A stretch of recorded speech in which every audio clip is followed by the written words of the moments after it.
Well, pull up a chair and set a spell here at Tales from SYL Ranch Live, the vlogcast that reminds you to always know where your towel is. And I'm your host, Bill Stone.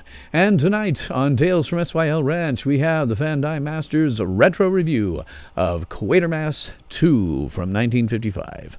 Now, to explain my show, for the benefit of new users and viewers who might be watching me in the archives, or for people who don't happen to pop in at the top of the hour to give them some time to get in, an explanation of my show: I do live reviews. Sometimes I do serious films and TV. Sometimes I do schlock, did the Star Wars Holiday Special a few weeks back.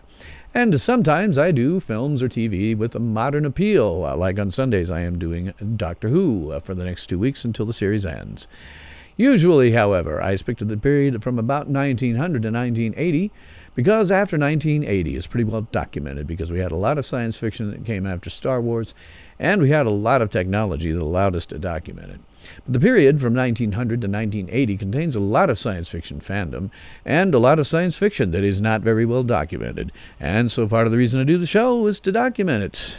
It is live, so I will take any and all questions, comments, and nasty remarks. I'll respond to as many of my viewers as possible. You can tell me if I missed something, if I'm completely full of crap, or if I just happen to be amazingly hoopy fruit, which is probably more likely. I do go into more depth than most reviewers. I don't just talk about whether I liked it or specific moments, although I do some of that as well. But I also go into acting, directing, cinematography, and the mechanics of making a film. And I can do this because a long time ago, in a galaxy far, far away, I was once an actor. So I can speak with a modicum of authority. I never want to give the opinion that I can have the same authority as a modern working actor, but I can speak with some authority. As they often say, those who can do, and those who can't teach. And my reviews probably come closer to teaching. Hey, Larry, how are you doing tonight? Glad to see you in here as usual. So, a non-spoiler review for Quatermass 2. It's a pretty good serial for its era. Its plot is not as good as the Quatermass Experiment, which was the first one.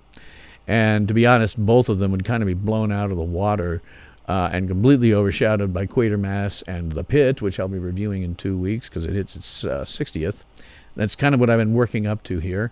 I don't want to go into Quatermass and The Pit without kind of having walked through what came before. So I'll be doing that in a couple of weeks. While the script is probably not as good, some of the ideas that we see in this script were relatively new for the time, not in science fiction generally, but certainly relatively new for filmed science fiction on television. A couple of things that's interesting to note about this one.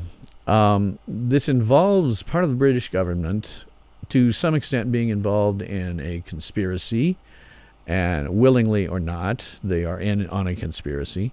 And fans have often noticed that this thing bears, in many key plot points, a lot of resemblance to the third Doctor in Doctor Who, John Pertwee, his very first appearance in an episode called Spearhead from Space.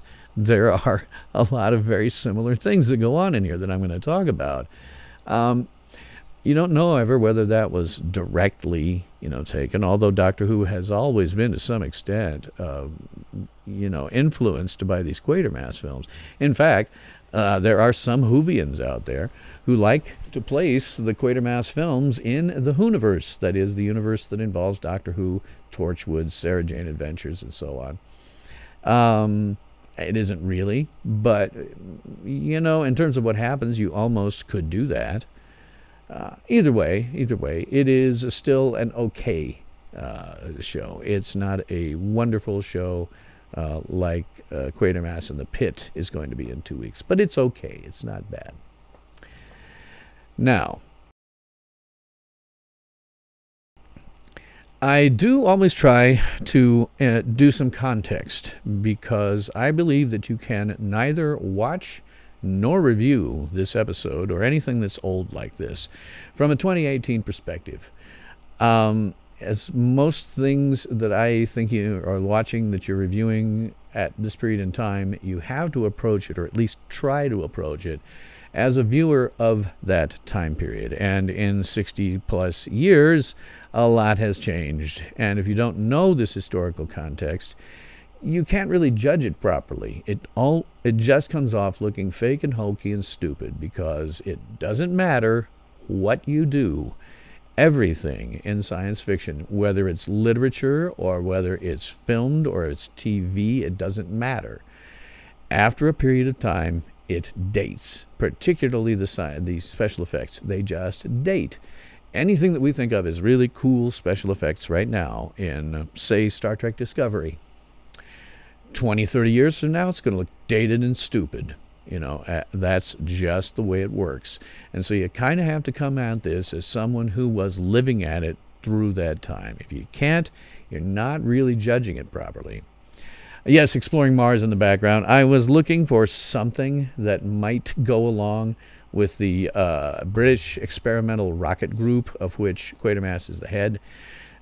And the only stuff I could find was black and white. So I thought, what the hell? I'll put something in here that's got rockets, because everything looked like rockets back then. Looked like V2 rockets, because that's how they tended to think that future technology was going to work. And that was kind of the best I could do. That also looked good on my green screen under lighting.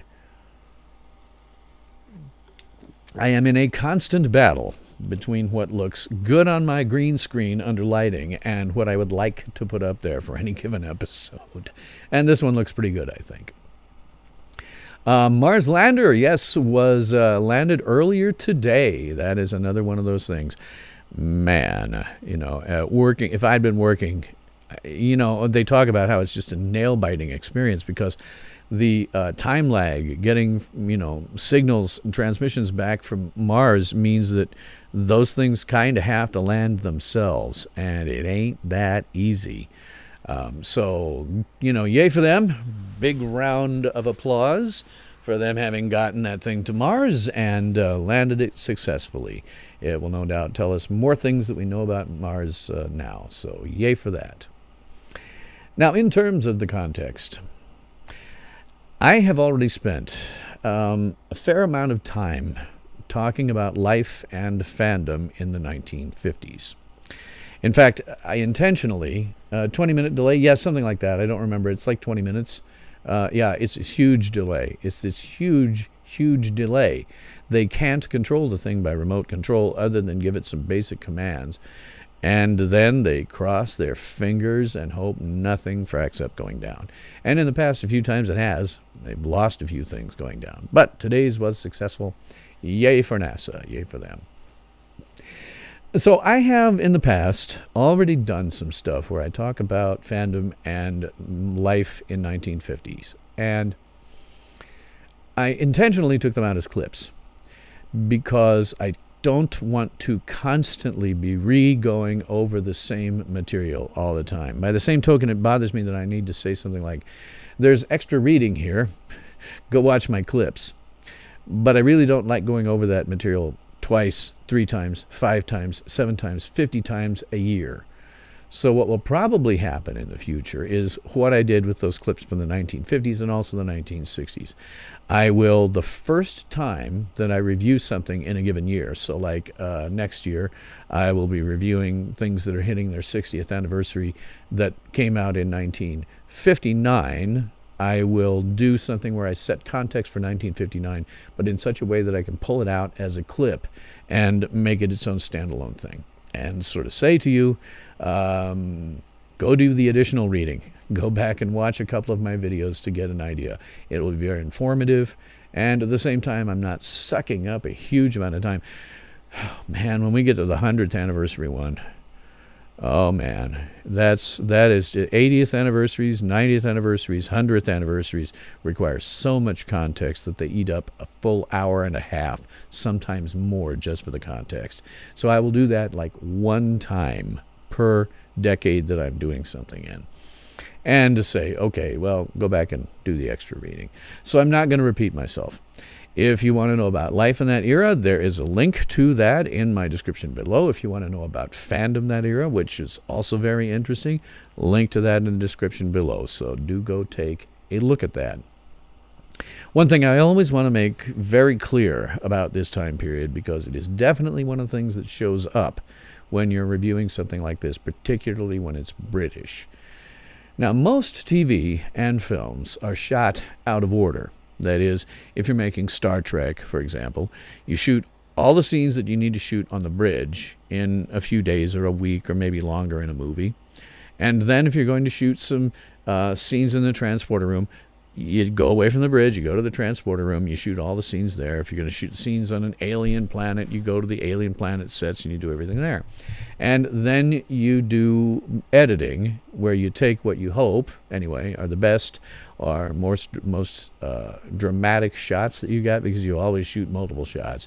You shoot them over and over. Sometimes the actors flub their lines, you have to. Sometimes you find that maybe an actor does a better performance the second or third time around. So you edit that all together, and that's how you get a finished movie. However, until the 1960s, early to late 1960s, on the BBC, early to mid 1960s, I should say, a lot of what they shot was live, and this was another live program. Quatermass Experiment was live. This is live. So instead of being able to shoot all the scenes in like Quatermass's laboratory, they would have to shoot a scene in Quatermass's laboratory, move to the next set, shoot there, and then go back to Quatermass's laboratory or go somewhere else. It was a really damned difficult way to make a movie or a TV show. What they would do is they would rehearse the whole thing during the week, and then on the night of, they would go live. It was really very much like mounting a stage play. But in this case, you were trying to do sort of cinematography and direction more or less on the fly. You know, instead of having a director sitting down in a chair, or George Lucas staring at monitors, and, you know, sort of directing things as they went along, they would have a control booth where the director would sit. It's kind of like how they do sports events, you know, where it's live. You have a director who's sitting there who's saying, okay, cut to 3, cut to 1, cut to 5, cut to 6. And they would do that there. To make matters worse, you know, sometimes the cameras weren't quite in position. You know, the actors might not hit their mark exactly, or the camera wouldn't be pointed straight at them. So the director would be sitting there with a microphone. Okay, camera 3 needs you to do a slight dolly over to the left and then close in a little bit to get the shot that they wanted. And that's how directing these suckers worked. But in this particular case, they had a larger budget for this one than they did for the Quatermass Experiment. And that allowed them to do some location shooting that was filmed a lot more traditionally, you know, where they were shooting bits and pieces and editing it together. And then they would broadcast that live. They would put that in as a live part of the broadcast. So that meant that they had more transition times. You know, they didn't just go from one scene to the next all the time. Sometimes they were putting in this location shooting, and that made things much, much easier for them to deal with. It also meant that when it came to things like sets and action that's occurring, in Quatermass Experiment, a lot of action takes place off screen. Or if it doesn't take place off screen, it is crammed into a set where it doesn't necessarily look natural. Now, that was a convention of the time that the audience would have been perfectly fine with. But, you know, looking back at it now, we say, why are these people being allowed in so close? Like the quintessential scene in Quatermass Experiment is when they've got the rocket that's crashed somewhere in London, and the police are holding people back, and yet some people are sort of wandering around the area that probably shouldn't be. You know, the cops should be holding them back, but they have to be there for dramatic purposes. In this one, there is some action that still occurs off screen, but because they had these filmed pieces that they could put in interspersed, that meant that they could spend a lot more time and have a lot more people doing a lot more action on screen. And they had a bigger budget, so they could do more with sets than they could. So that's very great. That is one of the great things about this. They were, as always, every time we get into it, I say every time, they were always working with the three enemies of any theatrical endeavor. talent, time, and money. Talent was pretty good here. The talent, I think, was pretty good. The time was restricted. They had a week to get this done. I think probably they had the location stuff shot well in advance. But otherwise, they had 1 week to get this done, get it done right. Had to get it right the first time, every single time, because it was live. And that wasn't as horrifying a thing as you think, because most of these actors were stage actors at one point or another. And so they were used to getting it right. There are places that if you watch carefully and listen carefully, an actor may stumble over a line just a little bit and plow right on through. And that's what you do on stage. There's an interesting anecdote about this. As I said, I was once an actor, and a very weird thing happened on stage one time. We were doing this physical comedy thing with a guy that I knew pretty well. I'd worked with several times, and we're doing this play. And I don't remember precisely, but he brings up a pillow or something, right, that comes between our faces. We're having this exchange. He brings up a pillow, it comes between our faces, pulls it down. And we instantly looked into each other's eyes, and we knew that we had both forgotten our next lines. And it was a moment of terror that we could see in each other's faces. And then with about 2 seconds, we both went back and figured it out. But for 2 seconds in there was this terror between us where we looked and said, I don't remember my line. I don't remember my line either. And then, okay, now I got it. But you see that sort of thing sometimes where actors will, start to flub a little bit, and they'll just power through it. One of the really embarrassing ones was where I had to power through a mistake that I made right on early in the play that was an important part of the play. And I blew it badly, so I had to completely change how I was doing my characterization, because if I didn't, it didn't make any sense with how I had made the mistake. And then there was another guy. There was supposed to be a period of time between this one actor being on screen and being off, and he was supposed to have grown a mustache. He forgot to put the mustache on. And the other actor who was acting opposite him did not just let that go over. He turned and looked at him. He was expecting to see this mustache, and he didn't, and he just shouted out, "Mustache!" in the middle of the play for no good reason. So sometimes they don't very well recover. But these people were professionals. They've done a lot of stage work. So even if you watch it, you can see sometimes, but they do recover. So that does happen. The time crunch was bad. The budget, while bigger than Quatermass Experiment, was not that hugely bigger, but enough so that they could do all that location shooting. So they did have this stuff, where a larger budget than Quatermass Experiment, where they couldn't, in that one, show these big crowd scenes of complex sets, action happening off screen. But with this one, they did do some more expansive and more detailed sets.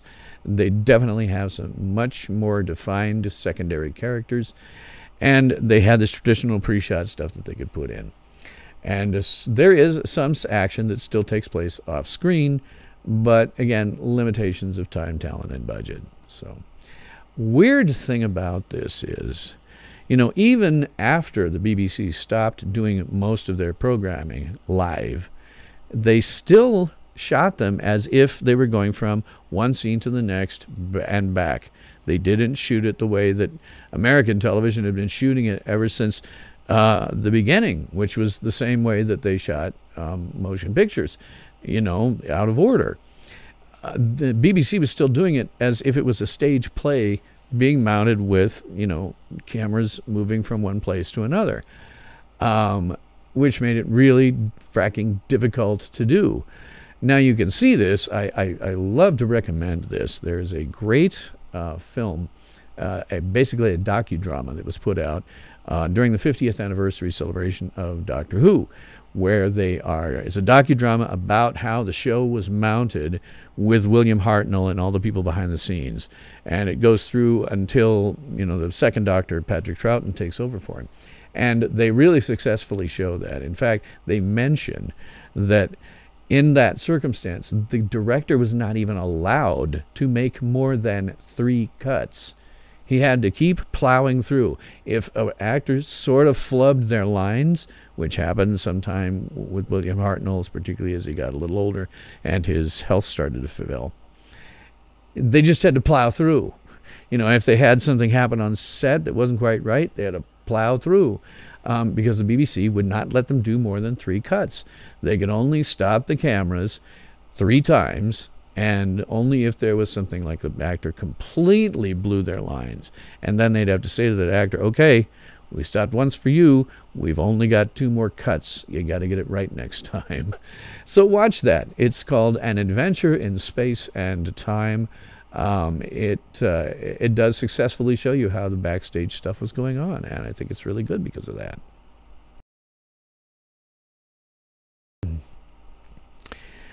So, the legacy of the Quatermass experiment. This was the first of 2 sequels to the Quatermass experiment, the third being Quatermass in the Pit. There were also a couple of sequels that were made much later. There was a thing called the Quatermass Memoirs in 1979, and then also a TV movie called just Quatermass that was also written by Nigel Neal, who wrote the others, and it is a sequel to these 3. It's a totally different kind of movie, and I will be reviewing it next year when it hits its 40th anniversary, but it's a totally different kind of movie. I guess I can say non-spoilery, it's a post-apocalyptic film. It was a near future from 1979 that was post-apocalyptic. Very different kind of thing, and I've watched pieces of it already. I'm going to watch the whole thing eventually when I get to the review, when I get to its 40th. Other things, Hammer Films, who were big and well known for a lot of things by then, but certainly hadn't quite gotten into their monster movies that I had reviewed, but they'd done a lot of movies. And they did turn all 3 of these, into films. The films differ. I've watched them more or less along with this. The films differ in a number of different ways, particularly the end of this one. I'll talk about that when I get to it. But they're good films, and what they do is they take, because this is a serial, right? And so the action in a serial tends to be spread out. Particularly, you can see the same thing with Doctor Who. And so some of the pace is a little slower. Now, that was perfectly fine for viewers back in 1955, I think, when this was made. That was perfectly fine. The audience expectation was that the pace would not be as fast as the pace is now. That was the case all the way through. I think it started to change about the time of the 5th Doctor in Doctor Who, when we started to see a faster-paced thing going on. But up until that time, it was a slower pace, and so we see a slower pace here. What Hammer did was they took the basics of what was going on in, what amounted to a 3-hour serial, because you had 6 episodes, 3 hours, half an hour each, and kind of distilled it down into the bare minimum so they could speed up the plot and make it into a movie. And they do so relatively successfully. The endings are rather different. Again, I'll talk about this one in particular because it's very different. Also, fun thing about the legacy of Quatermass experiment and Quatermass in general, you can find lots of cool websites. And there are websites, like if you look for the Experimental British Rocket Group, you can find in-universe websites. It's kind of like Memory Alpha for Star Trek or Wikipedia for Star Wars. The articles written there are from the perspective of being in-universe, as opposed to something where it's written from the perspective of the real world. And if they are, they mention it. But you can see it's it's like the Experimental Rocket Group, what would happen if that was continuing up to present day. So those are kind of fun. So all of that said, I guess I can issue myself a spoiler alert. Spoiler alert. All hands, prepare for incoming spoilers. Yes, it is a spoiler alert, and that is because I am the Fandi master, and that means that the fandom is strong with me, and that means that nothing is new, nothing is original, and at worst I figure it out about a half an hour early. I always say, man, this really isn't a boast or a brag. This is where you find yourself as a Fandi master, having watched, read, and listened to about 100 years worth of science fiction. You simply can't see anything that's new without seeing the whole century that came before, and you find out there isn't very much that's new in the world. And worse, it generally interferes with your ability to enjoy things. Not so much with this, because taking it in context, I knew that some of the aspects of what we were seeing here were relatively new for the time. They weren't 100% new. Literature of the time had taken some of what was going on here and had already done it. But it was definitely new for television. I think it was reasonably new for movies, because a lot of movies that were coming out of that time were schlock. As always, with everything, I always like to say, there is a brilliant science fiction author, Ted Sturgeon, who came up with Sturgeon's Law. And Sturgeon's Law is that 90% of science fiction is crap. And somebody came out with a corollary to that. 90% of everything is crap. And certainly if you look at what comes out of Hollywood today, you could certainly say, yeah, 90% of everything is crap. But there was a lot of crap that came out in the 1950s. And so this was more adult. This was more serious science fiction. And they were taking some aspects of things that went on in other media and were turning it into something that was reasonably good as a fairly low-budget BBC live production. It works pretty well. So, the story on the Quatermass experiment.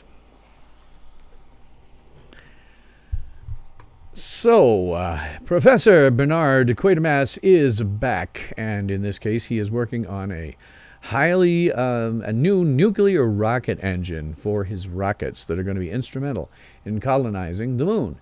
However, his first attempt at a rocket launch, which was made in Australia, by the way, they bring in Australia a fair amount here because at that time, both Canada and Australia were remnants of the British Empire. The British Empire, at one time, legitimately could be said, and they did, the sun never sets on the British Empire because they had so many territories and so many colonies around the world that at no time was the sun not touching them. At this time period, both Australia and Canada were much more aligned with them as they were the last kind of remnants of the British Empire that was sort of collapsing. What happened was they went broke at the end of World War II, and they simply couldn't keep up their empire. So he does this very disastrous launch in Australia that becomes an out-and-out nuclear explosion when they try to launch the thing. And so because of this, the funding for the British Rocket Group, which was provided by the government, is going to be cut.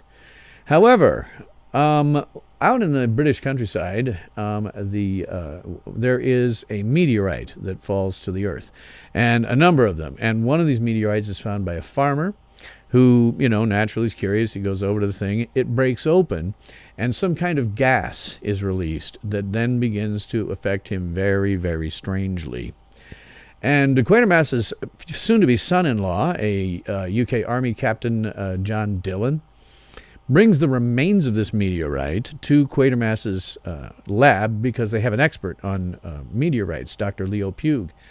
And he's supposed to look at it and check it out. And when he does, they discover that this meteorite was hollow, and it was shaped in such a way that it would not burn up on re-entry. And they're finding a whole bunch of these meteorites falling in places that are relatively the same place. And, you would not expect a meteorite to be intact the way that it was. So Quatermass and Captain Dillon go then to investigate the area where this meteorite was found and discover that an entire town that they expected to find there is gone, leveled for something else. In its place is a factory of some kind that bears a fairly strong resemblance to Quatermass's own plans for a moon base, which he's shown his colleagues by extension the audience by that time. However, the two find an unbroken meteorite, an undamaged one, and of course they go down to take a look at it, and Dillon gets too close, it breaks open, and a gas is released that starts to affect him weirdly. And then armed guards from the factory arrive and they take Dylan away, supposedly to get him medical attention at the factory that they can do better. And then they force Quatermass to leave at gunpoint. These guys are like some kind of private army of some kind. So Quatermass then returns to London, and using his contacts within the British government, because he's British government funded, he's told that the factory is a classified project being used to create synthetic food. But then the Quatermass and the government officials learn that the meteorites are being sent to Earth on purpose from an asteroid that's nearby, and that the effects of the gas are essentially replacing the minds of the people that they infect with a hive mind of some kind from these invading aliens. They additionally then discover that the factor there is actually determining, factory rather, is actually a terraforming center.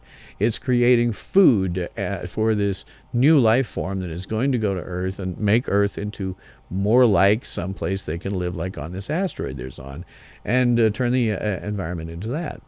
And then they further learn that there are other such factories in operation around the world, also generally in places that were British-owned territories or aligned countries at the time.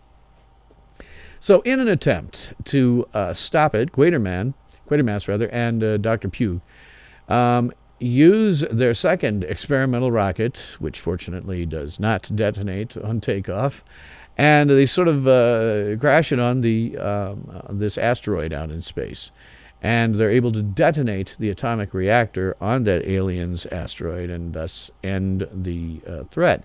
However, by this time, Dr. Pugh has been given one of the undamaged meteorites, which has, unbeknownst to the rest of the cast, opened and started to affect him in strange ways. He's able to keep his mind pretty much until they get to the asteroid, and then apparently he's too affected by it. And Pugh then attempts to stop Quatermass, but in the attempt, he's shooting a rifle at him. And in the attempt, the recoil from the rifle then propels him off the asteroid and into space, because there isn't that much gravity on this asteroid. I'll talk about that in a second when I get to the cringe moments for a minute. But Quatermass is then able to detonate the rocket, the atomic engine, while escaping in the cruise section of the rocket. With the aliens destroyed, the victims of this hive mind on Earth soon return to normal. And scene. And that's the whole scene for that. Now, I do have cringe moments. I have a couple. Always like to get those out of the way. Visiting this asteroid at the end, while it would have been realistic for there to be recoil from a gun that was, propelling him off the asteroid, this is an Earth-based rifle out in a near vacuum in space. And the thing about that is an Earth-based rifle kind of requires an atmosphere to work. You can't suddenly take a rifle. This is something I know about guns because I'm a Second Amendment supporter and a gun enthusiast. You can't take some of that stuff and actually use it. You try to pull the trigger and it's likely to break on you because the thing's gotten so damn cold, and if parts can freeze up because that happens. You need to take other steps when you're doing space weaponry. It's in no atmosphere, it just doesn't work very well. And that asteroid was very poorly realized. I think even for the time period, it looked pretty god-awful. It sure looked god-awful to me, and I am pretty forgiving when it comes to that stuff. Weird thing is, too, the disposition of Quatermass at the end does not make it clear if he actually made it back. They just end him going off the asteroid in the crew section.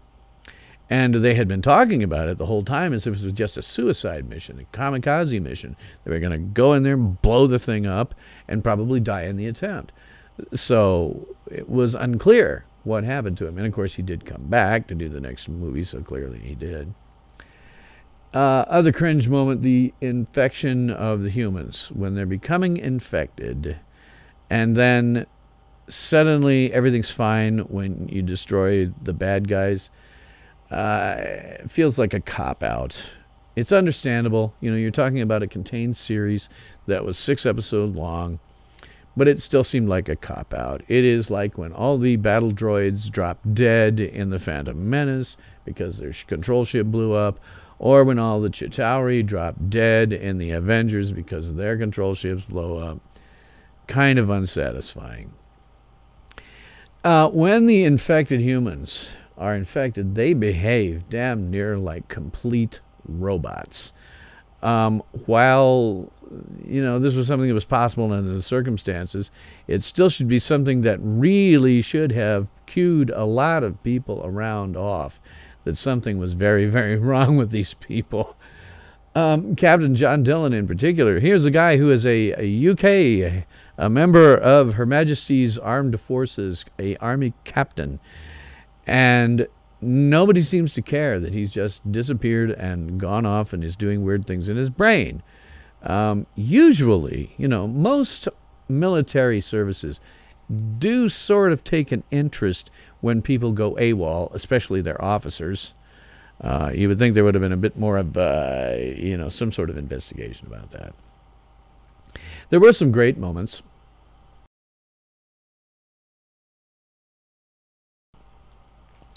And one of these was the notion of this hive mind. Now, this is something that had been done in science fiction before that. The notion of, a communal hive mind. We see it much later in Star Trek, for example. But up at that point, it was not something I don't think that had been done yet on television. So while it wasn't a new concept in science fiction of the time, it was new on television. It was fairly well done. Though, again, the infected humans behaving like complete robots should have aroused a lot of people's suspicions, you would think, Now, getting into some of the production, the writer on this, same guy as for Quatermass Experiment and Quatermass and the Pit, and a lot of Quatermass to come afterwards, Nigel Neal. His IMDb ran 1951 to 2005 with 44 writer credits, with multiple TV series, multiple episodes, multiple serials like this one. He did a fairly wide variety of work, not just science fiction, although he did do a fair amount of science fiction. He did a lot of other stuff as well. In 2001, he won the Bram Stoker Lifetime Achievement Award, which he was probably well overdue for by then. And he has 2 BAFTA nominations. Now, in terms of his writing, again, we have some good stuff in here because he's able to do location shooting.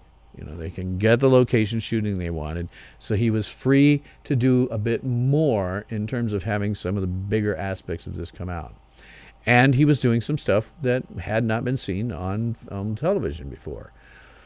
That said, it's not as good a script as the Quatermass Experiment, nor is it anywhere near as good a script as the Quatermass and the Pit, which I'll be reviewing in 2 weeks.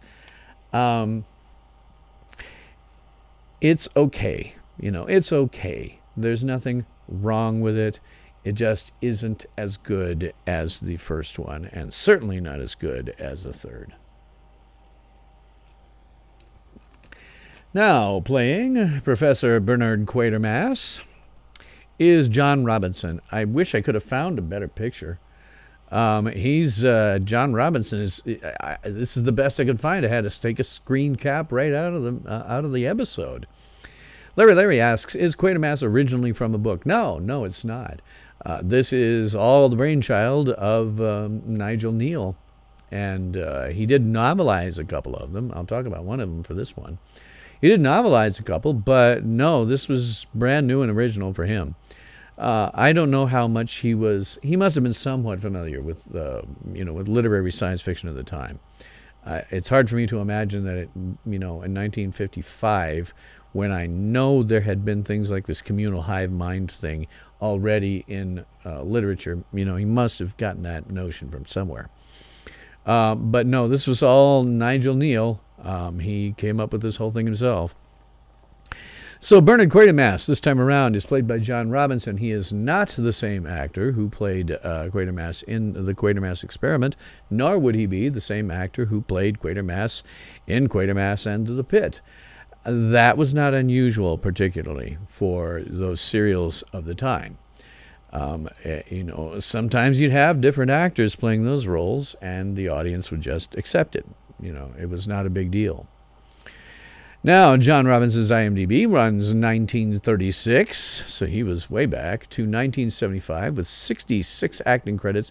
He did almost exclusively British TV, and he did multiple TV series with multiple regulars, including 25 episodes of R3. So 66 credits, and one of those translates into 25 episodes and other things. Yeah, that's the thing, Larry. 6 episodes and you're gone. I mean, nobody even knew whether or not there would ever be any sequels. The sequels depended on how the ratings were. So nobody knew, so when it came time to do another one, maybe the actor didn't want to do a sequel, or maybe they couldn't get him because he was already doing something else. I don't know what the situation was in this case. I do know, having looked it up, that they did want John Robinson for the first one and couldn't get him, and the second time around they did. Now, he's got 66 acting credits that run 1936 to 1975. I like to call out people who have at least one project per year, and that he falls into that category, because one project per year for most actors is damned successful. I always say most actors spend their time waiting tables. They don't get to spend their time actually acting for a living. And there are thousands of them. The only way you'll know their names is if they happen to sign the check that they hand over to you to pay for your meal.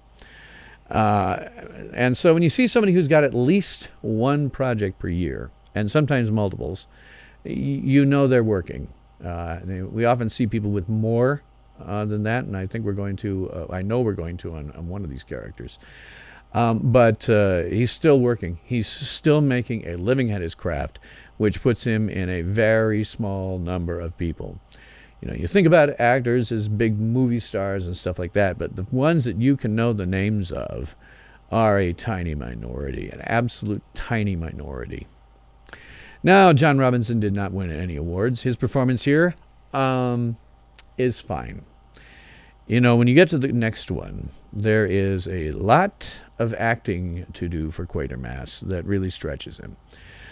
Here, the thing that stretches him probably the most is the fact that he is going on what he thinks, at least, is a kamikaze mission to destroy this asteroid.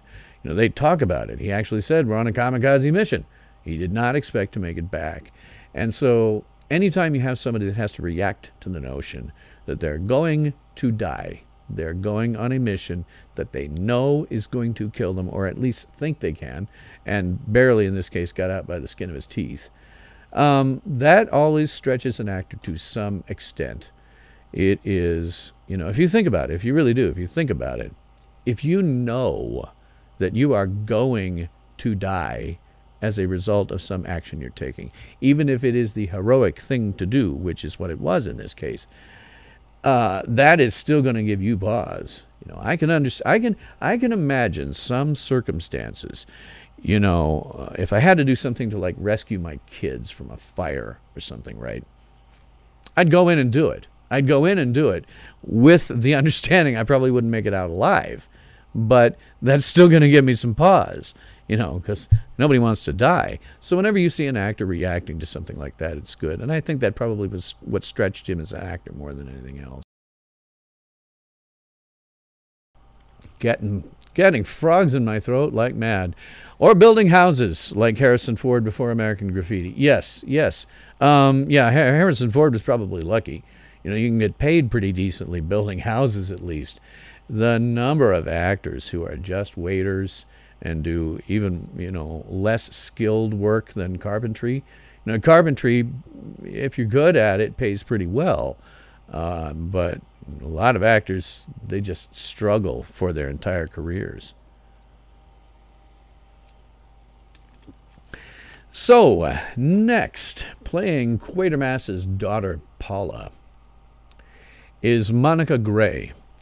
Now, her IMDb ran 1954 to 1992 with 35 acting credits, exclusively British TV. Interestingly enough, Quatermass 2 was her third credited role, and she has multiple series, multiple regulars, including the British version of General Hospital. I had to look that one up real closely because, of course, I'm familiar with General Hospital as a soap here in the United States, but like many TV series, sometimes they start out in Great Britain, like Whose Line Is It Anyway? Began as a British show that was very successfully moved over to the United States and other countries, for that matter. So there was a General Hospital that she was on for a number of episodes. Now, she has 35 acting credits over a period of about 40 years. So not quite one per year, but still working. Still working. You know, most actors, like you say, Larry, build houses if they're lucky so they can get paid reasonably well. You know, if you look at what, Burt Ward, who played Robin in the 1960s Batman, before he got that role, he was living on the beach with his wife. I mean, they were literally living on the beach in Southern California. That's what he was doing. So, you know, when you got somebody even who's not quite one project per year, that's still doing pretty good. You're still doing pretty good for yourself. Now, she didn't win any awards, and her performance in this one, it's okay for what it is.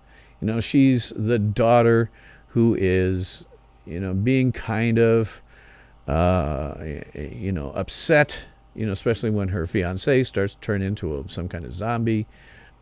You know, that's basically what her character is doing. She's being upset a lot.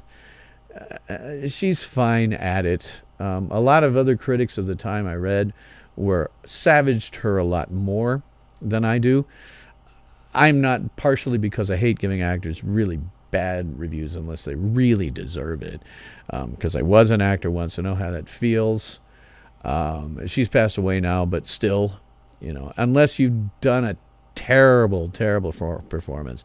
You know, if you're in an Ed Wood movie, I will call you out. You know, if you're in an Ed Wood movie and you're playing a cop and you can barely deliver your line and you got a gun in your hand and you're doing stuff like this, you know, pushing your hat up with the barrel of the gun, that's stupid and a bad way to play everything, and I'll call that out. In this, you know, she did what the role demanded, and she did other things after this. What you're seeing here is a picture of her from The Saint, which was in the 1960s, where obviously she's playing a much more menacing role. Haven't seen that one, I don't know, so I can't judge. But she didn't do a terrible job. It was what the script demanded for her to do. Then we have Dr. Leo Pugh, played by Hugh Griffith. Now, this guy's got an interesting past. He had the IMDb that ran 1939 to 1979, during which he did quite a ton of work. Really a worker who did a lot of acting. I didn't catch, sometimes I miss how many acting credits they had, but he did a lot.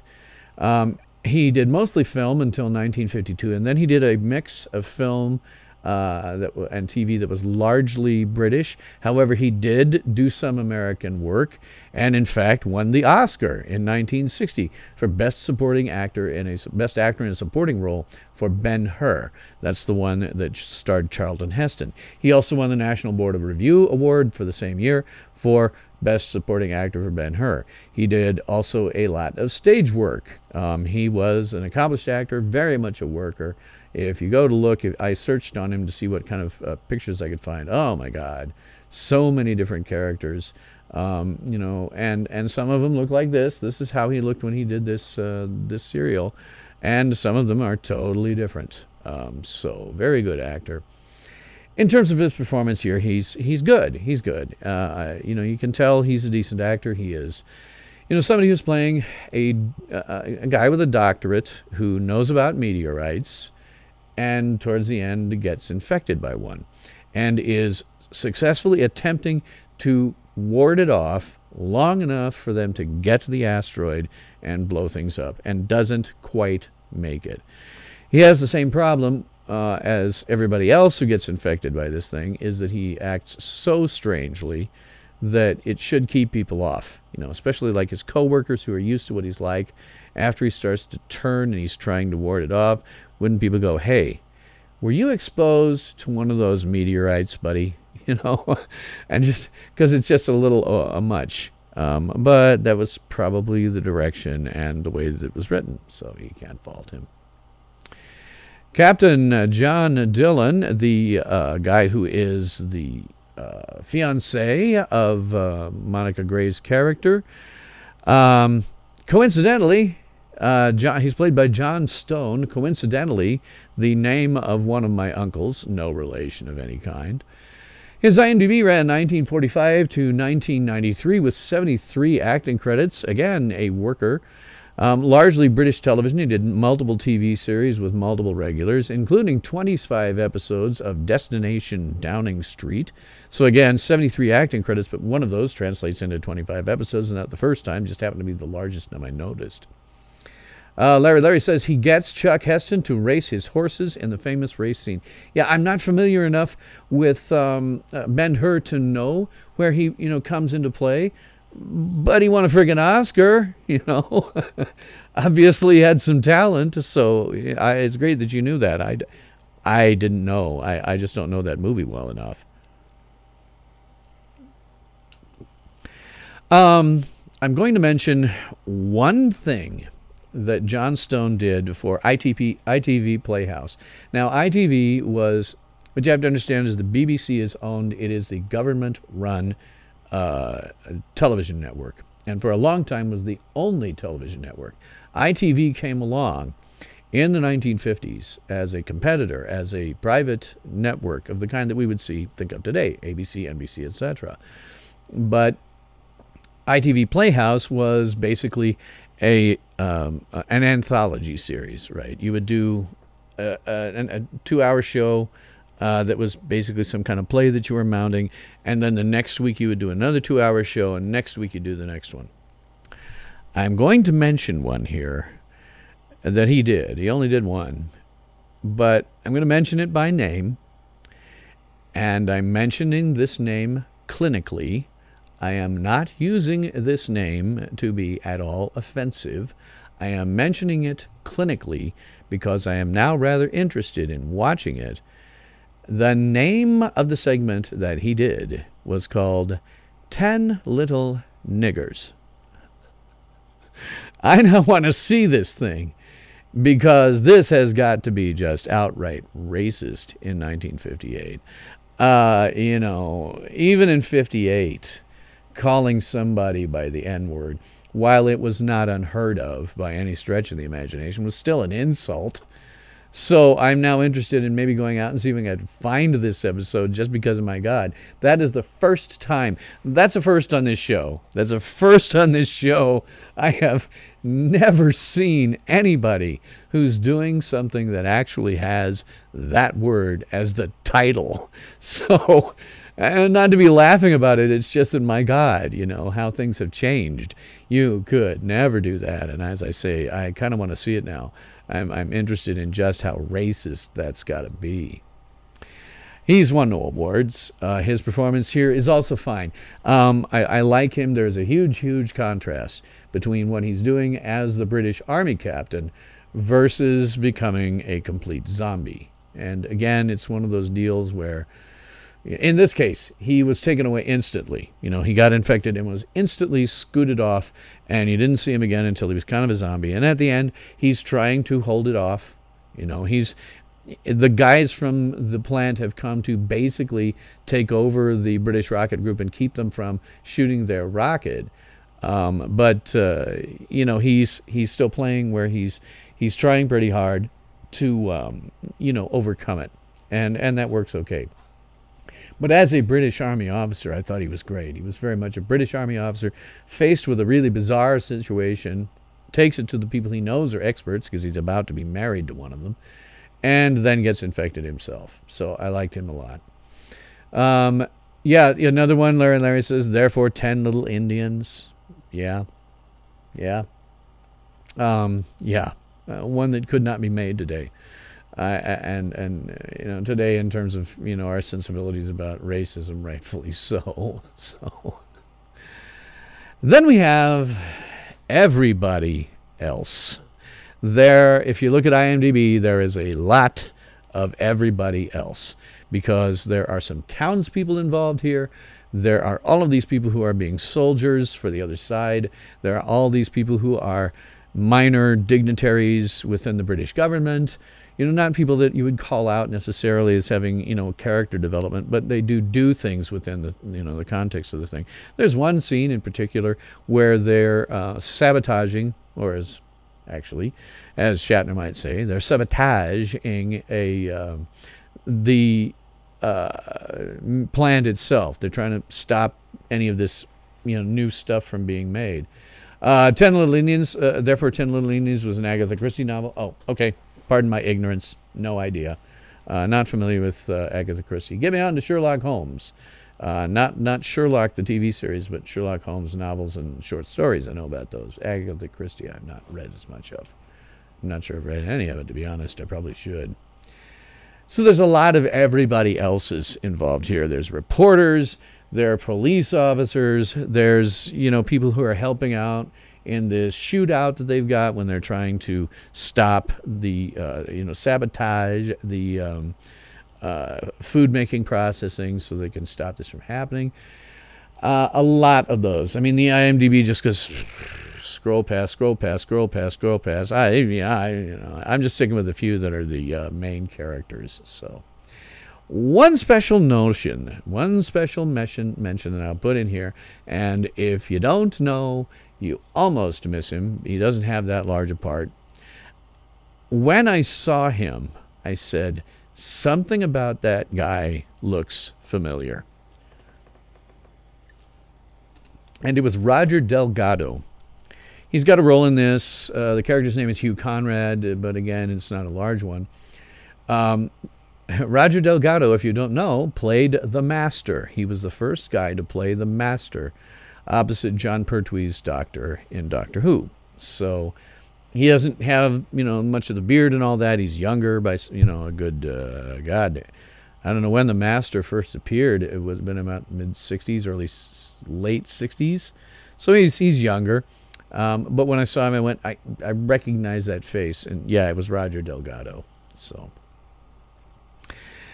in terms of the production, well, producer-director this time around was Rudolph Cartier, who was the director the previous time. I think he got the producer's job because he had a lot of friction between he and the producer on the last one. The producer wanted to do some things that he did not want to do. This time around, he was producer and director, so he pretty much got to call the shots all the way around. His IMDb runs 1928 to 1976 with a very large gap between 1935 and 1948. Given that period, I would have to assume it was very likely military service before and during World War II. He has had 56 director credits, 33 producer credits, 40 writer credits. He did almost exclusively television with multiple miniseries and serials like this one, and also multiple TV series with multiple episodes that he was working on. Again, another worker. Behind the scenes this time, but still 56 director credits, 33 producer, 40 writer, obviously a worker during that period of time. He did win no awards. Now, his direction kind of comes in two parts. There's the direction when they're on location, and then there's the direction they had to do live on the soundstage. The direction on location is pretty good. They're showing things like the exteriors of British Army radar, mobile radar things. They're showing, places where they've got a whole, town that seems to have just been plowed under and made way for this other thing. And all of that is very well done. When, people are infected by these things, we have, usual deal where we'll see, the reaction to somebody who's saying, oh, I just saw something come down out of the sky. Naturally, they're going to go look at it. And then, poof, something happens bad to them. So that direction is pretty good, when you're doing this sort of what we think of as traditional direction, all of that works fine. It's black and white, so. And the existing copies that at least I was able to watch are not that great, so you have to forgive that a little bit. I would be more interested in seeing what it would look like if somebody went back. I don't even think that, I bet they don't even have the masters. But if you were able to go back and, really clean up the masters and do something good with them, I think it would be very interesting to see what, some more things that he did with a little more detail. And then the second half of his direction is when he's sitting in a control room and telling everybody what to do. He basically has to be cinematographer and director simultaneously.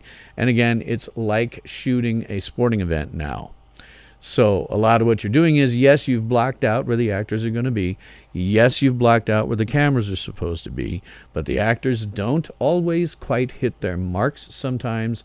The cameras aren't always quite in position sometimes.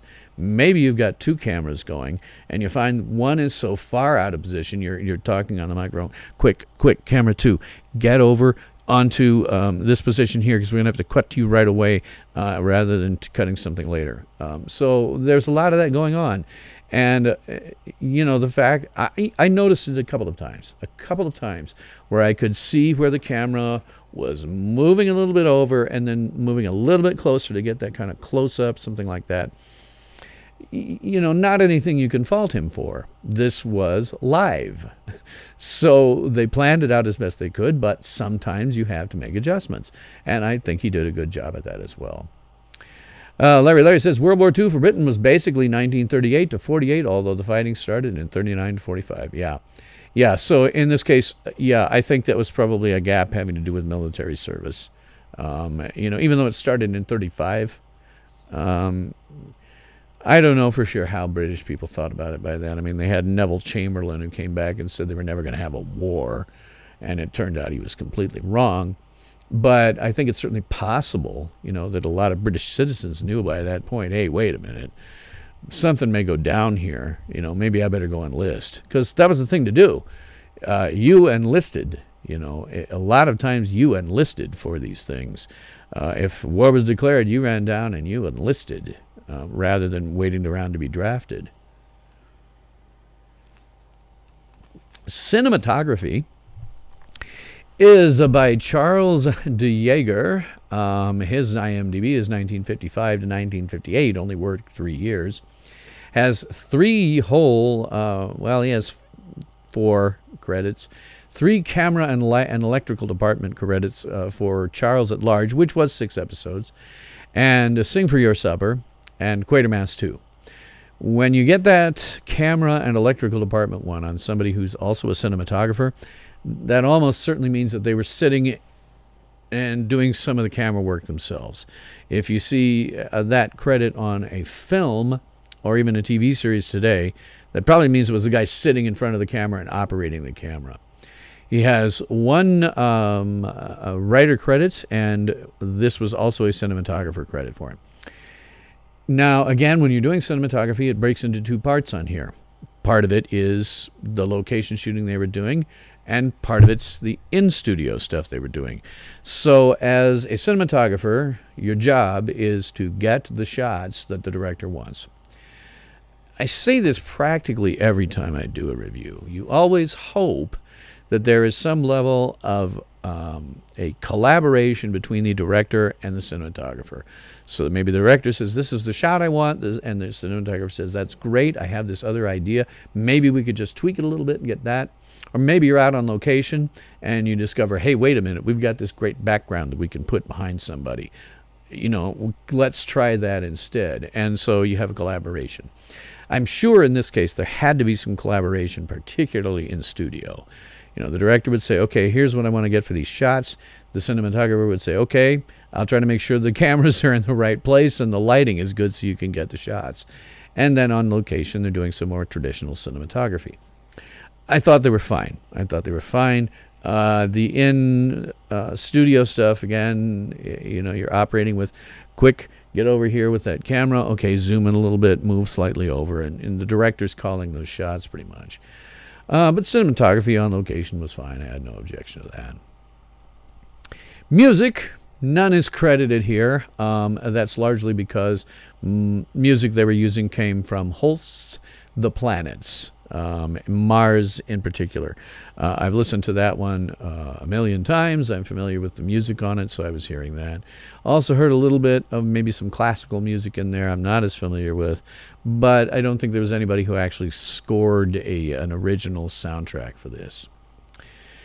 Production design was by Stephen Taylor, who had an IMDb 1950 to 1960, so he was active for 10 years, but he had 39 production designer credits, 34 art department credits, 1 writer credit, did almost exclusively British TV with multiple TV series, multiple episodes, and in particular 19 episodes of Music for You. So again, one of those credits up there translated into 19 episodes. And he was clearly working. He only had a 10-year career, at least in film, but he was doing way, way more than just one project per year. So he didn't win any awards. His production design is very good here. I like his production design quite a lot. We get into things like village pubs that are very well realized, I think. Again, we had a larger budget. We had the ability to go on location. And so he's, successfully doing things like the exteriors of these mobile radar units. And then you have to go to the interior of them for the live stuff. And the interior is small and cramped like you would expect the exterior to be. It seems to fit. And he does some good work with the British pubs that they're in. Does some good work when they're doing things like there's a large set where they have a bunch of people who are trying to destroy the food making process that's going on here. And again, does very well with that stuff. I thought it was all very good. You have to some extent, look at it from the perspective of someone who was watching it back then. Otherwise, from today's eye, it looks fake and hokey because, we have a certain expectation about how things are supposed to look. Again, anything that you think is really cool right now, trust me, 60 some years down the road, it ain't going to look good. It's going to look fake and hokey and stupid. Oh, Tate, the first actor for Quatermass, died before the second series. Oh, I didn't know that. Well, that probably explains part of the reason why he wasn't in it. He wasn't around for it, so that's too bad. Special effects are attributed to 2 people. I would mention special effects in general before I get into their IMDb's and stuff. Special effects here are fine. With the exception of going to that asteroid, which I thought was very badly realized, probably even for the time. This was, of course, a period in time when we didn't have CGI, and this was television, and not a huge budget, but a good one. So you do see a lot of model work. And to today's eye, that model work looks like models. But again, it is a question of the audience expectation. Back in 1955, this was fine. Audiences did not expect things to look hyper-realistic. So when you see these small models and, things like in this pseudo poster that I made, where you can see the rocket and it's in the process of taking off and it's a model and it's got a smoke machine going so that it looks like it's doing something, that was perfectly acceptable to a viewer of the time. For them, that looked like, a starship from Star Trek. So 50 years, 60 years down the road, if you're around then, people are going to look back and laugh right now at modern Star Trek. It always, always, always dates. And so I don't fault them for those types of special effects because that was great at the time. There was nothing wrong with those. Those effects are attributed to Jack Klein, 2 people, Jack Klein. I didn't catch the beginning of his IMDb, but around 1965, with 19 special effects credits, 3 visual artist credits, I would mention. This includes the classic Doctor Who episode, The Mind Robber, the entire thing. I think that was 6 episodes of a Patrick Troughton, the second Doctor. He did exclusively television with a huge range of genres. He did not just do science fiction, and a large number of miniseries like this one, serials. Then the second guy is Bernard Wilkie. His IMDb is 1953 to 65, so working about 12 years. And he did 24 special effects credits. I might mention that he did multiple classic Doctor Who. He also did this, and then also Quatermass and The Pit, which I'll be reviewing in 2 weeks. He also has 6 visual effects credits. One of them is, for me at least, notable because I've seen it. Larry says, Tate was eager to do Quatermass again for the September production, but had his heart attack and died in late August. Well, that's too bad. Yeah, I hadn't caught that. I'm usually too busy going through and finding out what these guys are to necessarily go through and find out what they did. But that's definitely, interesting to know because, as I say, it's not the same guy playing him. And as I said, one of the reasons that sometimes happens is because they're not available. Clearly not going to be available if you've had a heart attack and died. So that's too bad. Would have been interesting to see the same actor rather.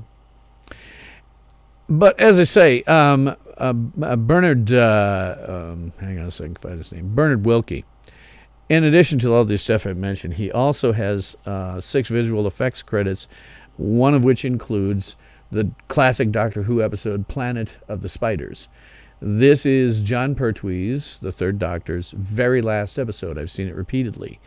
Oftentimes because what you find in Doctor Who classic is the more interesting stories tend to be the ones that are the beginning of a doctor's, tenure and the very end. How did they come into the world? How did they go out? And so I've watched Planet of the Spiders several times. Just to say, they involve a lot of spiders, large spiders. And today's eye, they look like fake large spiders. I'm not even sure how they looked at the time. But it was John Pertwee's swan song. A lot of cool things there happened just besides the spiders. John Pertwee was known for, they were sort of bringing James Bond into Doctor Who with him. And so he was known for having a lot of vehicles, and they went all out with his last episode. They really went crazy with it. So, the stuff even besides the spiders is good. Costume designer, none is credited here, which is odd because, while the costumes tended to be, for most of the characters, kind of functional, what would people be wearing at that time, just, regular street clothes. We did have all of these people who were some kind of militia or private army who were being run by, the invading aliens, and they were not wearing British Army uniforms. They were totally unique. So somebody designed those. Same thing with the spacesuits that they're using. Yes, of course, by today's standards, the spacesuits that they use on the rocket are dated and look hokey and phony. But again, this was pre anything that anybody had really done in terms of getting into space. So it was a stab at doing it. And today it looks fake and phony. But again, wait around 60 years. Everything you like now in Star Trek is going to look fake and phony. Yes, UNIT started with the John Pertwee era. Larry's mentioning UNIT. Was at that time the United Nations Intelligence Task Force. Later, Doctor Who in 2005, the UN did not like that being used, and so it was changed to the Unified Intelligence Task Force. But that is where UNIT began. John Pertwee, for most of his tenure as the Doctor, was stuck on Earth because he was being punished by the Time Lords. And so he hooked up with UNIT and was their scientific advisor for almost all of his tenure. So that's where UNIT comes from. And I still like to see UNIT. I still like it when they do UNIT episodes. I wish they had a UNIT episode for Jodie Whittaker. I think that would be very interesting to have Kate Lethbridge Stewart, interacting with a female doctor now. Or for that matter, Osgood. I think that would be very interesting. So I hope they do one for us sometime. Again, just weird that nobody is credited with these costumes, and clearly there was a costume design involved. Makeup is also uncredited. Most of the makeup here from most people was functional. It was what makeup that you would put on somebody, stage makeup or TV makeup that was consistent with what you would see somebody wearing. You couldn't do a lot of really creative stuff with that type of makeup because it was black and white. So you had to choose makeup that looked good in black and white, which might not be the same makeup that would look in a color production, look good in a color production. And then sometimes they got into, the zombie guys, and they did little things with them to indicate that they were, zombies. Nothing that was really stands out. If you watch the film Quatermass 2, it does stand out a lot. But clearly somebody did makeup. You can't just have your actors walk on screen with no makeup. That doesn't work. They'll look flat and washed out. I avoid doing makeup myself on here because I am doing things with lighting. If you watch most of the women on YouTube, they do their makeup up pretty good right before they do any kind of videos. They do a lot of makeup. So you have to do that. And Larry says, save money by not crediting some people. I don't know. My guess is that probably they were people who were basically on staff with BBC. And they just probably moved from one job to the next within the BBC. Didn't necessarily get credited, but they just kind of moved around. They were on the staff for BBC or something like that. I don't know. So that's the technology of the thing. Then we get into, hang on a second, my monitor is spinning, and I don't like when that happens because I like to be able to at least see if I'm going out normally. Oh, thank you very much. Okay, I see why it was spinning. It's because the stupid thing didn't know what account I was using. Now I'm having to relog in with my new account.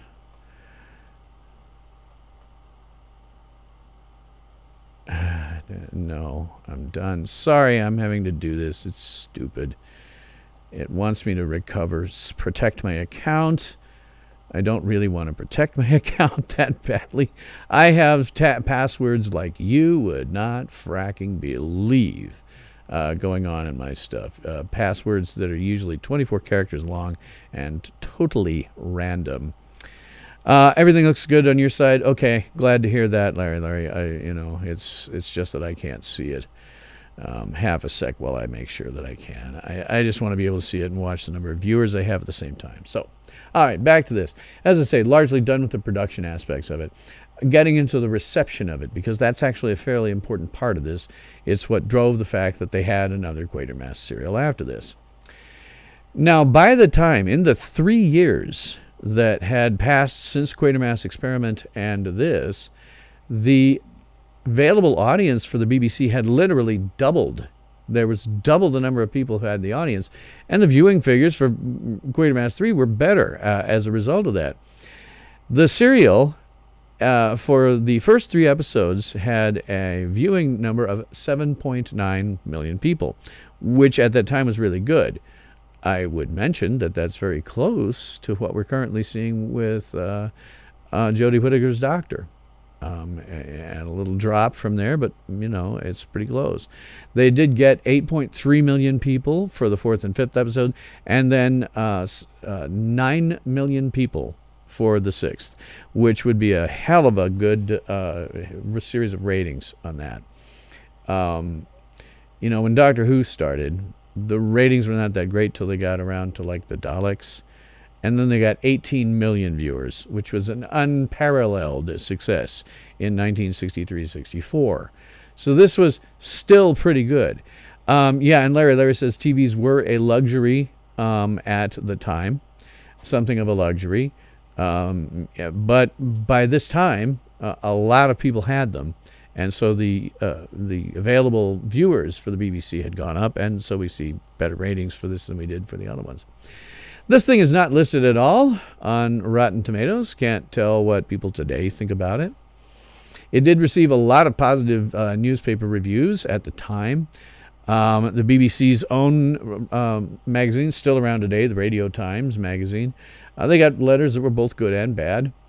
It was criticized internally at the BBC, particularly by a guy, and I do not know what his job was, Cecil McGovern, who thought it wasn't as good as the original. Well, hell, I have to agree with him on that. It's not terrible, but it's not as good as the original one, no. The BBC's website now today regards it unfavorably and did so when it reviewed for the DVD when they released it in 2005.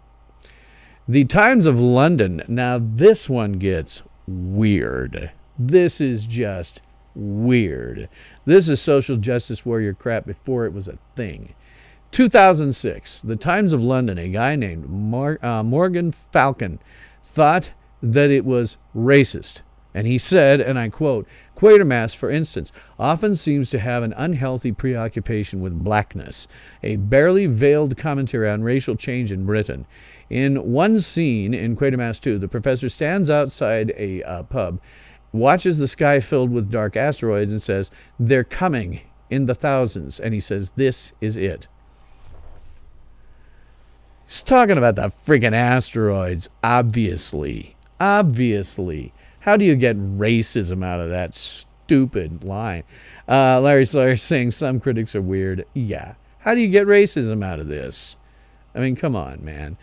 This is also, by the way, totally in contrast with what we see in Quatermass in the Pit, in which Neil is making some very deliberate choices in that are anti-racial intolerance. You know, I don't know where this idiot comes out of. Again, it was 2006, a long time after this was made. Prototypical social justice warrior. Find idiotic, examples of something that doesn't exist and clearly didn't in there. He wasn't looking at the sky and thinking, oh, those asteroids are black. It's like black people. He's just going, oh, the asteroids are coming down. It's all it was.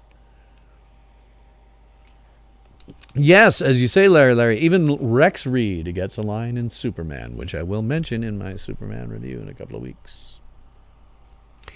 Viewer response. Now, this is an interesting deal. This was an interesting story that I ran across. There was a letter that they got from a woman before the broadcast of episode 5 who was about to move from where she was into a convent for the rest of her life and would not have access to a television. And so she wrote in asking them, because she isn't going to know how this ended, she wrote in asking if they would please tell her how this thing was going to end. So they thought about it for a while. They thought, geez, this could just be some journalist, trying to trick us. But they ultimately tracked her down, decided this was for real. And so the director actually wrote her a short outline of how the story was going to end, and they sent it to her. So that was kind of cool. Another thing, I mentioned that it's not clear at the end of this episode whether or not Quatermass survives. And a lot of people wrote into the BBC because they didn't know, did Quatermass survive? Because he's not seen as having come back to Earth. Excuse me. In general, as I said before, this is to me, certainly, and I think to most reviewers, even of the time, not considered the best of the three. I rank the three best in this order. Quatermass and The Pit is the best. Then Quatermass Experiment, and then Quatermass 2. Again, not bad, but of the three, I think Quatermass and The Pit runs away with it. So there is influence on here. As I mentioned, some Whovians, the people who are fans of Doctor Who, do like to place this episode, the Quatermass series, in the Whoniverse. And with the exception of the 1979 one that I've started watching, yeah, you could. It's the sort of thing that's close enough to what the Doctor ran across. You could. It's not really, but you could.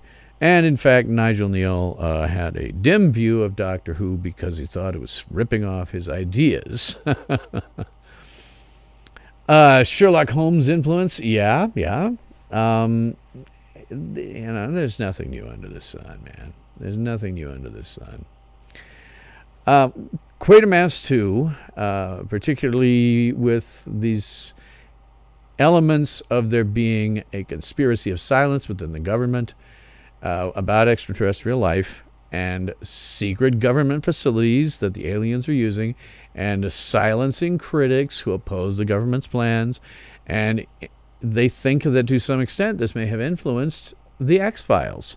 And in fact, Nigel Neal was invited to write for the X-Files, but did decline. And again, I mentioned that the other big comparison is to Spearhead from Space, John Pertwee's first episode, because there really are a lot of plot elements. It has an alien entity, falls to Earth in a meteorite, it takes over people, it has government institutions that it takes over people in that are infiltrated by it, and there's a factory where they're making these plastic things. That's where we first saw the Autons, by the way. The Autons are those, it's the intelligence behind them can make these like shop dummies move around and have a big gun in their hand and stuff like that. So that's where that comes from. But again, a lot of plot points that were very similar, which probably is why Nigel Neal kind of thought they were ripping him off. And again, we had another Quatermass in 1958 that I'm going to review in 2 weeks. Quatermass and the Pit. I'll be getting to that on December 18th. And that was the last television appearance of that character for 20 years, until Nigel Neal did write another one just called Quatermass. And he brought back the same character. It was intended to be a sequel. However, and I'll be reviewing that on its 40th next year. But again, it's very different. It's very different. It's Quatermass in a near future that is post-apocalyptic. So it's very different. There was a serialized novel of this. Nigel Neal wrote a serialized novel, which wasn't unusual at the time. They often serialized novels inside of the pages of science fiction magazines. This one actually ran in the Daily Express newspaper. However, Nigel Neal had to cut it kind of short, push it together a bit, because the newspaper lost interest in the project while he was in the middle of it. The TV scripts themselves were released by Penguin Books in 1960 and re-released in 1979 with an introduction by Neal. So, end of the review, we can ask ourselves, is it any good? It's okay. It's okay. It was a good serial for its time, not as good as the Quatermass Experiment, and would be, like I say, totally overshadowed, in my opinion, by Quatermass and the Pit. But the ideas, that hive mind that, was not a new idea in science fiction by that time, but it was a new idea on television. So you have a much wider audience watching this, not just science fiction fans. There was obviously, clearly, when you get the kind of numbers that they did at that time, that was a lot of crossovers. So this would have been new ideas for those people. And the people who are not science fiction fans watching that go down, watching these, the models, special effects and stuff like that. So I think it's good for its time, and it had, a lot of good stuff going for it. Not as good as the others. It is okay, in my opinion. I would recommend watching it, but not nearly as much as I'll recommend watching Quatermass in the Pit, which, again, I'll be reviewing on December 17th. So that is largely what I have to say about that. I don't really have any commentary tonight. Sometimes I throw commentary in. I guess the only thing that I would comment on is the Chinese social credit system that is becoming absolutely draconian. If you look that up, what you discover the Chinese are doing is tracking everyone everywhere. And if they don't measure up to what the Chinese government thinks is good, which means kowtowing to communism and doing exactly what the frack they say, they will prevent you from going anywhere. You cannot book flights on aircraft. You cannot board buses. And they think by 2020 they're going to have it completely rolled out for every single person in China. My concern always is on those. Will it bleed over into the West? Because it very well could. And I think I'm not good at predicting the future. I am no prophet. But I will tell you, I think I know how it is going to bleed into the West. Department of Homeland Security has just suggested that one of the ways you screen out some of the people who want to immigrate into the United States is based on their credit score. I can understand wanting to do that on one level, because you're saying, okay, we want people who are going to be self-sufficient, who are not going to be living on our dole. By the same token, as someone who once had a stellar credit rating, got divorced, and watched it go into the toilet to the point where I can't get a car without a cosigner, I will never again buy a house. If I buy cars in the future, it will almost certainly be used. My credit score really does influence my life. I can't get credit cards. I can't. There are banks that won't even take me with regular savings accounts, let alone checking. I've had to go with some of the banks that I consider a little bit on the shady side just so I could get the accounts. So the credit score really does impact you. And I could see our government using our credit scores as a way to determine, whether they want us doing something or not, or potentially, taxes or something like that. I don't know. But I do worry that, something like Chinese credit score may bleed over into the West. It happens. It really does happen. And when you've got a population that large, and the Chinese are going to keep their eye on every single one of them. It's certainly frightening. If you're a Chinese person, I imagine it's really frightening. You will not be able to even speak out against it.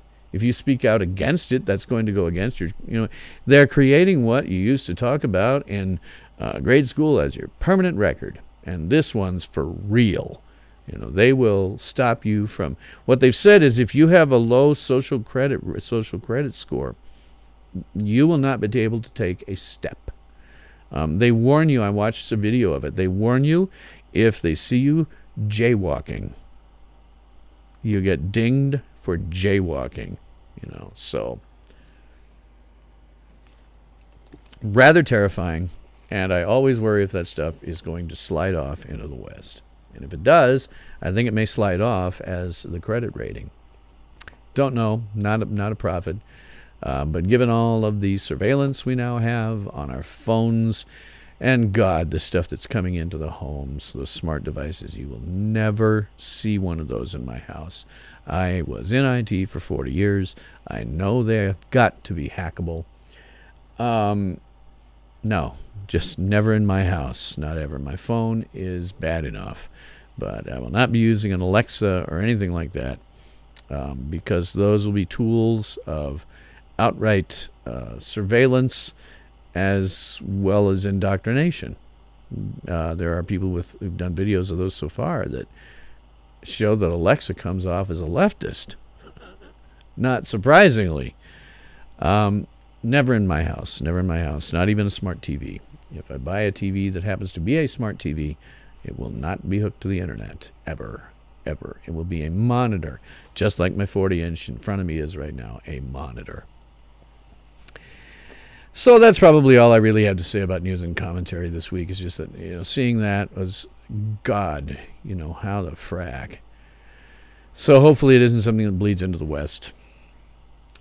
So I might, at this point, amazingly, I'm going to be less than 2 hours this time around, but that's probably because I didn't sit down and spend an hour doing context. Again, if you want to see the context, if you want to get a really good idea of what fandom was like at the time period and what it was like to live in that time period, check out the links in my description below as sort of extra reading, because I think they're very informative. It's just that I don't want to keep doing them over and over and over when I do these films. So I'll do a little bit of ad copy. Sunday on Tales from SYL Ranch. On the edge of a Norwegian fjord in the present day. Now the doctor and her companions discover a boarded-up cottage and a girl named Hannah who needs their help. What has happened here? What monster lurks in the woods around the cottage and beyond it? That's Sunday on the Fandi Masters mini review of Doctor Who Season 11, Episode 8, It Takes You Away. Then, next Monday on Tales from SYL Ranch, scientist André Delambre becomes obsessed with his latest creation, a matter transporter. Now he decides to use a human subject, himself, with tragic consequences. That's next Monday on the Fandi Masters 60th anniversary review of The Fly. And of course, my schedule never changes. I am here live. It's currently Sundays and Mondays, although in 2 weeks, Doctor Who will end. It'll be back to Mondays. In North America at 9 p.m. Eastern, 8 p.m. Central, 7 p.m. Mountain, 6 p.m. Pacific, and if you're working off of UTC, that'll be 2 a.m. the following morning. Coming up, well, there is a schedule on my website. If you go to www.wrstone.com, if you go there, you will find a complete schedule for everything that I have. You can look, I've got a bunch of stuff next year, not everything by any means. I still have to fill out the end couple of weeks of January and into February, but ones that I know I want to review that are hitting their 40th, 50th, 60th, I've already got them on there. Another thing that I've got on there, one of the cool things that YouTube allows you to do is you can schedule in advance basically as many live streams as you want. Now, I have scheduled in advance everything that goes through the end of 2018. Unfortunately, there's no way to advertise this to my subscribers or anybody else on YouTube. So what I've done is I've set up a page that has all of this stuff as videos that you can click on. If you click on, you can click on the play button. It'll say it starts in a week, 2 weeks, 4 weeks, whatever. And you can click Set Reminder. That will give you a notification in advance by a few, 10 minutes or something of when I'm about to go live. And I suggest doing that because I can't be sure that you're going to get the notification if you click the notification bell here on YouTube. It seems to be kind of haphazard. Sometimes people get it, sometimes they don't. When you do the set reminder, then it will consistently give you a notice. So I suggest doing that. Every Sunday for the next 2 weeks until the season of Doctor Who is over, I'll be reviewing Doctor Who as a mini review. After I do The Fly, well, then we're getting into one I really like. December 10th, Superman, the movie. Another thing I'd mention, by the way, is if you go to the schedule, I'm usually pretty good about attempting to find somewhere that you can watch these things for free. Amazingly, Internet Archive is a fracking treasure trove. These guys are about to be killed for piracy. Superman, the movie, is there. If you click on any given thing in the schedule and look at the details, you will usually find, if I can find one, some kind of place where you can, probably watch it for free. And I was really floored with Superman. That's actually sitting, there's 2 or 3 copies on the Internet Archive. Those guys are about to get killed for piracy. There are all kinds of applications and games, if you look for them, that are, in fact, totally copyrighted. They're going to get killed very soon. Then December 17th, the Quatermass and the Pit, hitting its 60th, which I have been working up to, and that one is, I think, a really good one. Figured out what I'm going to do for the week of Christmas, because doing something like Christmas with the Stones was a little much, and I want to do something that week, but, Christmas Eve is like that Monday, and then we have Christmas, so I'm going to come in on Wednesday, on December 26th, and I'm going to do a 40th anniversary review of the film Attack of the Killer Tomatoes, which is a complete comedy and a lot of fun to watch. December 31st, well, again, we will be spending New Year's Eve, a 5-hour live stream New Year's Eve with the Fandi Master. So remember to bring your shampipple or something at least as terrible as that. And we'll also be reviewing the Orville Season 2, Episode 1, Primal Urges. And I'll figure out something to eat up 5 hours. You know, maybe I'll just sit and drink with you, although I shouldn't. It's bad for my, as Wilford Brimley might say, it's bad for my diabetes. But I'll figure out something to do that we can do that night. I'm also looking potentially at hooking that into doing a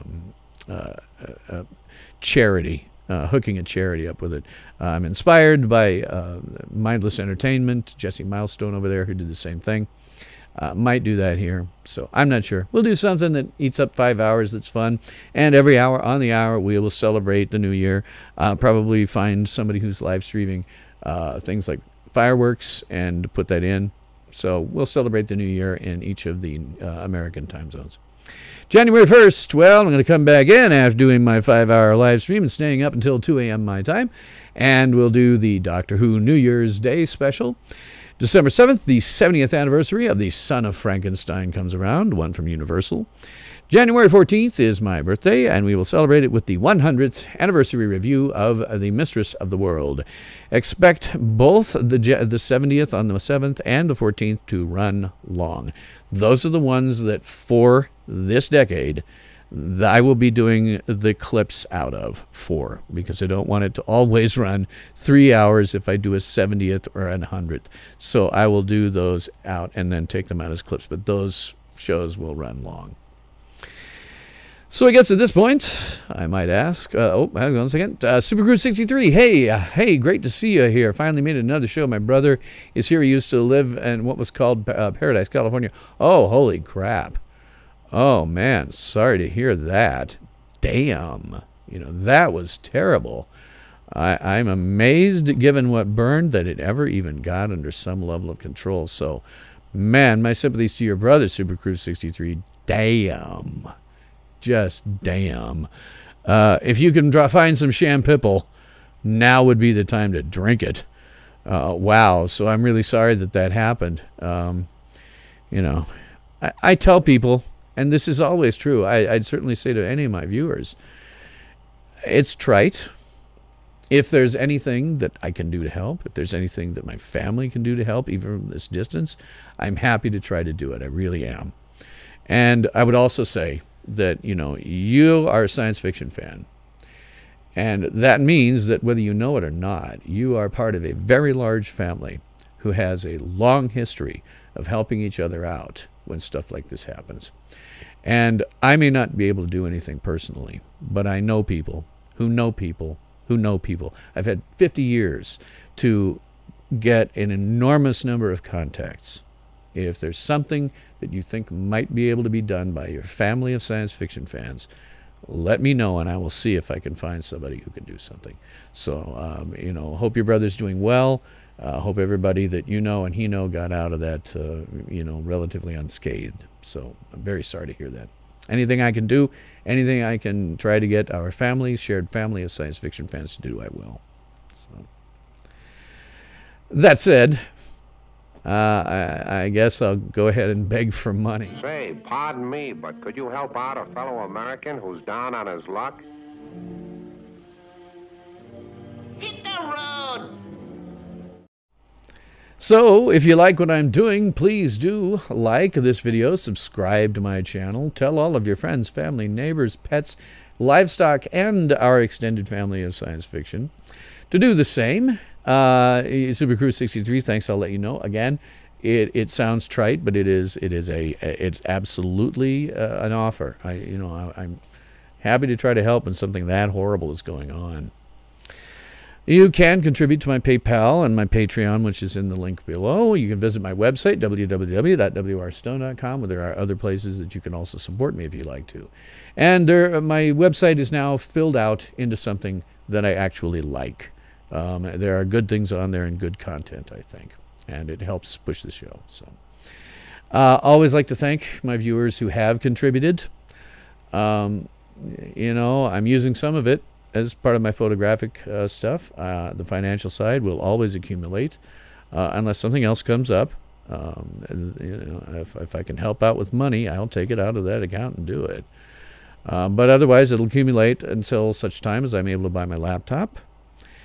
And always have to thank those of you who are contributing to me. I've now been saying it a million frackin' times. It's starting to sound rote, but I enjoy getting paid for this on any level, partly because you enjoy my opinions, and partly because, having once been an actor, it is an ego boost to be paid. So it's not like making money at the craft, but it's as close as I'm ever going to come. Until somebody gives me my SAG card for no good reason, this is as close as I'm ever going to come. So thank you. And as I say in the immortal words of Elvis Presley, oh, thank you. Thank you very much. So I guess that is probably all the time that we have today, boys and girls. So tune in again on Sunday when I do my mini review of Doctor Who, Season 11, Episode 9, It Takes You Away. And until then, this is Tales from SYL Ranch, the vlogcast that reminds you, it's kind of trite to say it under the circumstances, Super Crew 63, but always know where your towel is. And I'm your host, Bill Stone.